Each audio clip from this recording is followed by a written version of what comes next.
Retour à Annecy pour une édition spéciale Festival du film d'animation. Et la maîtresse de cérémonie ce soir, c'est Ariane Combe. Bonsoir Ariane, je vous repasse le flambeau. Bonsoir Daniel, merci. Bonsoir à tous. Alors nous sommes en direct du 41e Festival d'Annecy. C'est le rendez-vous mondial de l'animation. Entre la sélection officielle et les programmes spéciaux, pas moins de 500 films sont projetés cette semaine. Il y a des courts-métrages, des films de fin d'études, des séries télé et puis bien sûr des longs-métrages en compétition. Cette année, les espoirs français reposent sur les épaules d'Arthur de Pince et Alexis Ducor, les réalisateurs de Zombielénium. C'est un film plein d'humour qui raconte le quotidien d'un parc d'attractions où les employés sont des zombies. Yves-Marie Glo et Mélanie Ducré.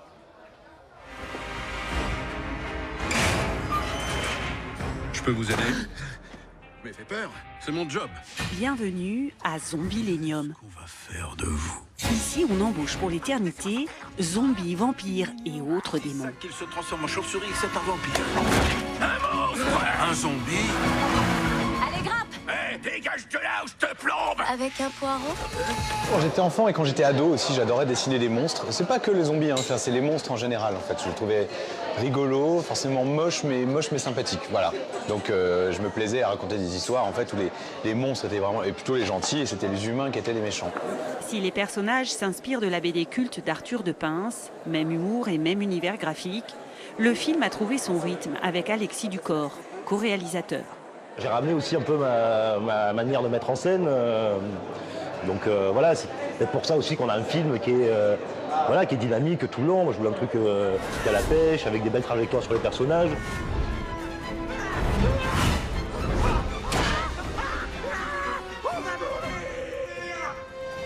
J'avais vraiment adoré la BD, les dessins ils étaient magnifiques et j'aimais beaucoup le concept, l'histoire. Et là le film, le rendu, il était superbe aussi, encore mieux. Un film géantissime, beaucoup d'émotions, beaucoup de pleurs, beaucoup de belle musique aussi. Comédie sociale grand public, Zombielénium est le seul long métrage français à concourir cette année pour le Globe de Cristal. Patrick Evenot, bonsoir. Bonsoir. Vous êtes le directeur du Festival d'Annecy depuis de nombreuses années. Je ne dirai pas combien. C'est un festival qui ne cesse de grandir. Oui, absolument. Encore une année record pour nous. On va frôler les 10 000 accrédités professionnels. Et je ne parle pas du grand public qui nous rejoint notamment en plein air le soir. Ce sont des milliers de personnes. Chaque année, c'est une croissance à 2 chiffres sur ce festival, plus ou moins. Oui, je veux pas paraître trop présomptueux, mais c'est le cas depuis plusieurs années. Oui, effectivement, il y a une croissance qui est phénoménale. Ce qui est incroyable aussi, c'est la richesse et la diversité de ce qui est produit chaque année. Je vous propose de découvrir quelques extraits de la sélection officielle. Avec plaisir.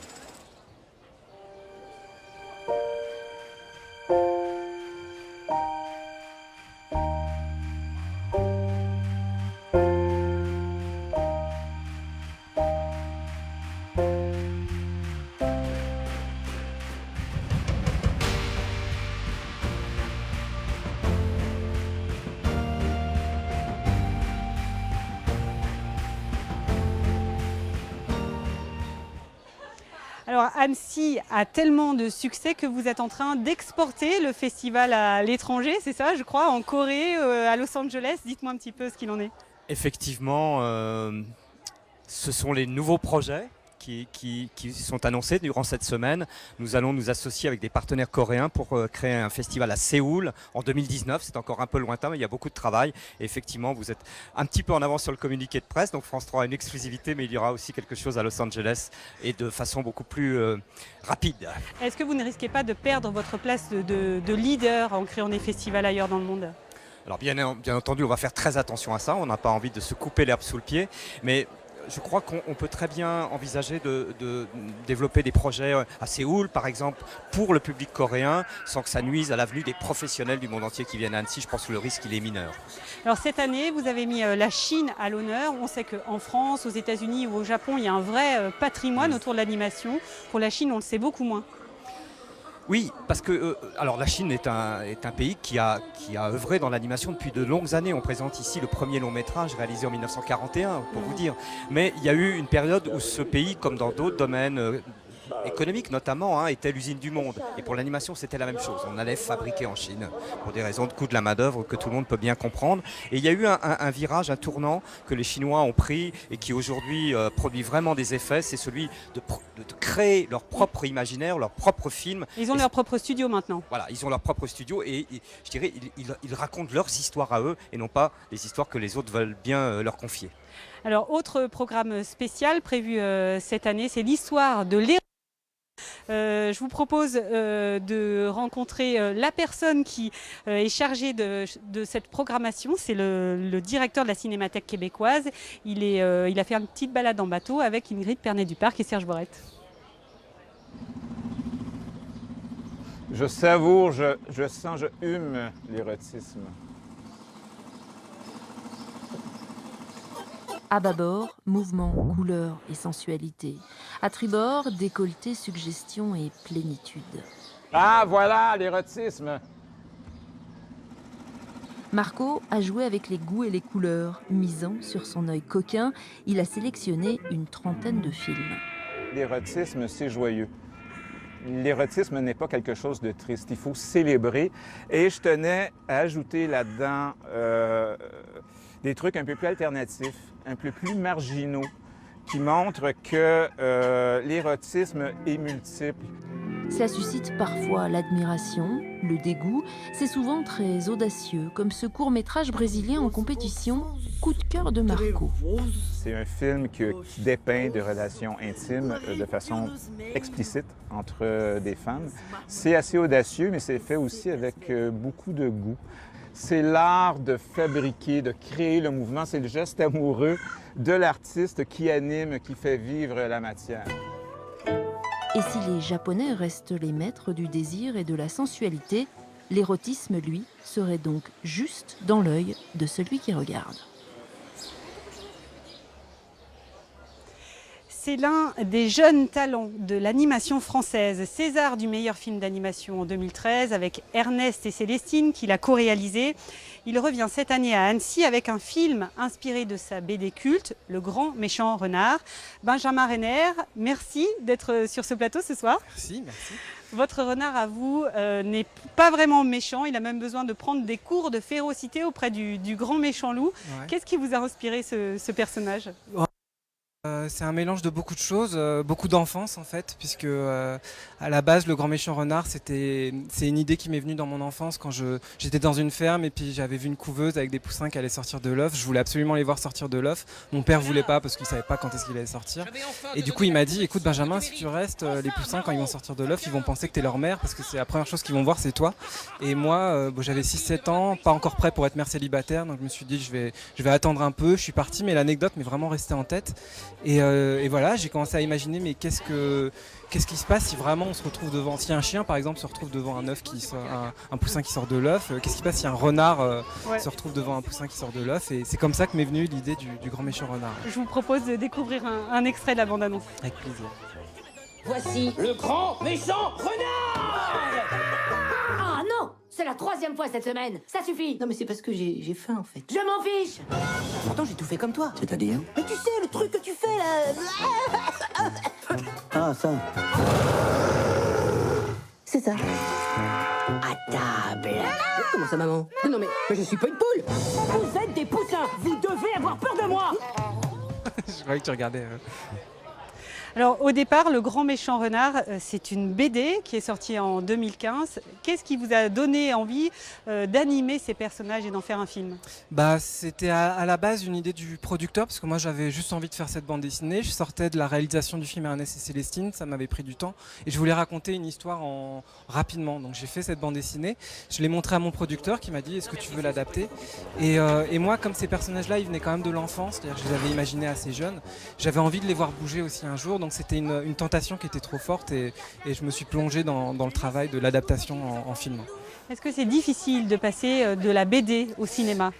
C'est un exercice qui est pas évident, d'autant plus que là c'est mon œuvre propre, donc c'est-à-dire que je suis en train d'adapter quelque chose que j'ai déjà fait. Il y a des choses qui fonctionnent en bande dessinée, qui fonctionnera peut-être pas en animation, donc il faut les déceler, il faut essayer de trouver qu'est-ce qui va fonctionner, qu'est-ce qui va pas fonctionner. Là on a tout changé un petit peu pour que ça fonctionne. Et les voix aussi, là tout à coup on va imposer des voix. Alors dans la bande dessinée, chaque lecteur s'imagine la voix des personnages, donc il fallait trouver vraiment le bon acteur qui allait offrir sa prestation. Donc c'est un ensemble de petits défis comme ça qu'il faut relever, qui font qu'on va refaire la même chose mais différemment. Et c'est un vrai défi, il faut aussi essayer de trouver la synthèse de l'album, ce qu'on a aimé raconter là-dedans, pour le retranscrire en animation. Alors, votre film va être présenté dans moins d'1 heure devant le public annécien. Ne me le rappelez pas, ça me fait peur. Oui, qu'est-ce que vous ressentez là ? De la peur, de l'angoisse, que des choses pas très rassurantes, mais bon, évidemment aussi beaucoup de plaisir. C'est d'arriver au bout comme ça d'un film et pouvoir le présenter à Annecy. Annecy, moi, c'est le festival où j'allais quand j'étais étudiant et que je rêvais de faire de l'animation. Donc d'être ici et de pouvoir présenter un film en avant-première dans la salle Bonlieu, qui est la grande salle du festival, c'était un vrai honneur. Et bon, ça reste de l'angoisse quand même malgré tout. Bon, écoutez, je vous souhaite beaucoup de succès. Merci. En tout cas, au moins autant que le film Ma vie de courgette, qui a reçu l'année dernière le Globe de Cristal. Et en un an, ce film a réuni près d'1 million de téléspectateurs, de spectateurs, pardon, pas encore des téléspectateurs. Sa carrière est loin d'être terminée. Serge Vorette et Lisa Bouchot. 8 mois après la sortie du film, Ma vie de courgette remplit encore les salles. Cet après-midi-là, à Chambéry, 160 élèves de primaire assistent à la séance. Elle était gentille avec toi, ta maman? Elle buvait beaucoup de bière, mais elle faisait de la bonne purée. Bon, il est où ton papa? Là. Je vais t'emmener dans un endroit avec d'autres enfants comme toi, sans papa et sans maman. Une histoire tendre et poétique d'enfants cabossés par la vie, orphelins ou maltraités. Le public, quel que soit l'âge, est transporté. Le doublage est extraordinaire parce que c'est des mots d'enfants. La façon de parler est très naturelle, c'est très très bien vu. C'est triste, ça m'a touchée en fait, beaucoup. L'esprit de solidarité, un peu de fraternité à travers ce qui est entre les enfants entre eux, là. Je trouve que c'était joli.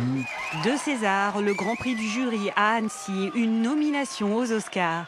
Ma vie de courgette a reçu une dizaine de prix, mais son plus grand succès est en salle. Le film a réuni 820 000 spectateurs depuis le mois d'octobre, donc effectivement c'est quelque chose d'assez rare pour un film d'animation qui est en même temps un film d'auteur. Alors ça a été aussi un très gros succès en Suisse romande, puisque le réalisateur Claude Barras est originaire de la Suisse. Je crois qu'ils en sont à 140 ou 150 000 entrées, ce qui est exceptionnel. Bouge tes fesses, j'ai pas que ça à faire, moi. Les secrets de fabrication du film, eux aussi, séduisent le public. En un mois, plus de 5000 personnes ont visité l'exposition consacrée à l'œuvre de Claude Barras, au musée de Carouge, près de Genève. On y découvre décors, costumes, storyboards et premières ébauches des personnages. On avait vraiment envie de montrer comment le film a été réalisé et puis tous les métiers et toutes les petites mains dont on ne parle jamais qu'il y a derrière ce genre de production. Les peintres, les accessoiristes. Et des créateurs de marionnettes. Grégory Bossard est l'un des papas de courgette. Le premier papa, c'est Gilles Paris qui a écrit l'histoire. Le deuxième, c'est Claude qui a mis en scène le film. Et puis moi, je suis papa technique. Dans l'ombre, 100 personnes ont œuvré au succès du film. Tous se réjouissent de sa longévité. Pour nous, c'est un espèce de petit miracle, en fait, parce que déjà, faire le film, c'était extraordinaire. On a la possibilité de le faire, d'aller jusqu'au bout. Et après, qu'il soit vu par autant de monde, qu'il y ait autant de retours, c'est fantastique, quoi.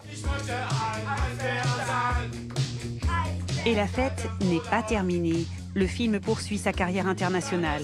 Il doit encore sortir en Angleterre et au Japon.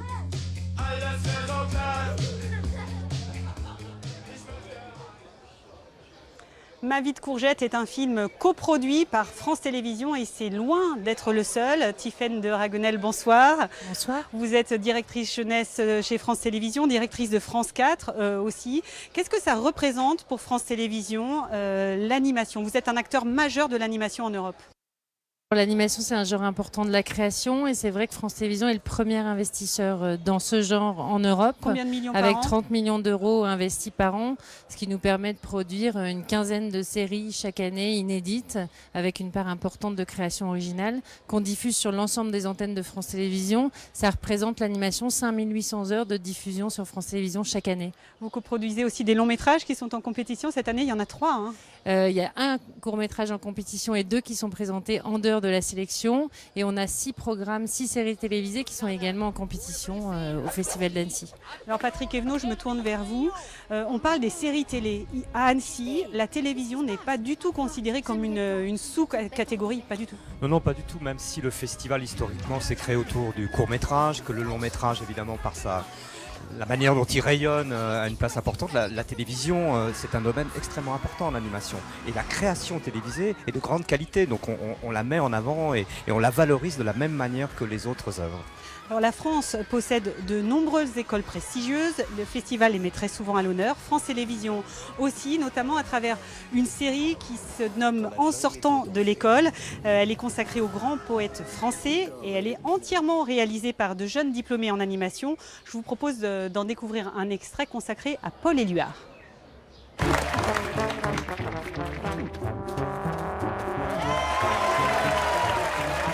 Le monde rit. Le monde est heureux, content et joyeux. La bouche s'ouvre, ouvre ses ailes et retombe. Les bouches jeunes retombent. Les bouches vieilles retombent. On vient de voir le talent d'une jeune diplômée d'une école française. Il en existe des centaines d'autres. Tiffaine de Ragnel, est-ce qu'à vos yeux, il existe un génie créatif français, un savoir-faire unique au monde qui serait développé ici en France ? C'est sûr que l'animation est un genre et par les séries télé qui sont reconnues dans le monde entier. Et c'est vrai qu'historiquement, les studios américains avaient l'habitude de venir notamment à Annecy pour recruter des étudiants de talent sortis des écoles françaises. Et aujourd'hui, en plus de ça, on voit que les studios américains commencent à s'associer avec des sociétés de production françaises pour produire en France, ce qui est un mouvement qui nous va très bien. Je vous remercie, Tiffaine de Ragnel. Patrick Evenot, merci également. Beaucoup. Il y aurait encore des milliers de choses à dire sur l'animation, mais malheureusement, on n'a pas le temps. Je vous propose qu'on se quitte en musique avec quelques-uns des héros des séries de France Télévisions. Excellente soirée à vous. Super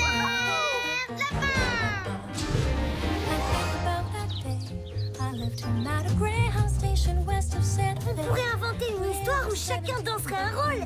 Une vraie fête, Célestine. Une fête avec tous tes amis. Tu danses bien, Ernest, mais t'as besoin de beaucoup de place.